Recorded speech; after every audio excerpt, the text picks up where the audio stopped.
ಸರಸ್ವತಿ ಸಮ್ಮಾನ್ ಪುರಸ್ಕೃತ ಎಸ್.ಎಲ್. ಭೈರಪ್ಪನವರನ್ನು ಮಲ್ಲೇಶ್ವರಂನಲ್ಲಿ ಸನ್ಮಾನಿಸಲಾಯಿತು. ಎಸ್.ಎಲ್. ಭೈರಪ್ಪ ಅಭಿನಂದನಾ ಸಮಿತಿ ಬಾಲಕಿಯರ ಸರ್ಕಾರಿ ವಿದ್ಯಾಲಯದಲ್ಲಿ ಭೈರಪ್ಪನವರನ್ನು ಸನ್ಮಾನಿಸಲಾಯಿತು.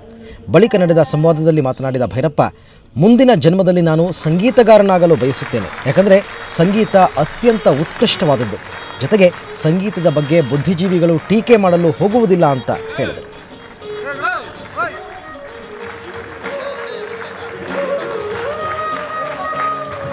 ಆ ಸಂಗೀತದ ಪ್ರೀತಿ, ಸಾಹಿತ್ಯದ ಪ್ರೀತಿಯ ಜೊತೆಗೆ ಮಿಳಿತವಾಗಿ ಮಂದ್ರ ಕಾದಂಬರಿ ಹುಟ್ಟಿತ್ತು. ಉತ್ಕೃಷ್ಟವಾದ ಸಂಗೀತಗಾರನಾಗಬೇಕು ಅನ್ನೋ ಕಲ್ಪನೆಯಲ್ಲಿ ನಾನು ತೊಡಗಿರ್ತೀನಿ. ಕಾರಣ ಇಷ್ಟೇ, ಎಲ್ಲ ಕಲೆಗಳಲ್ಲೂ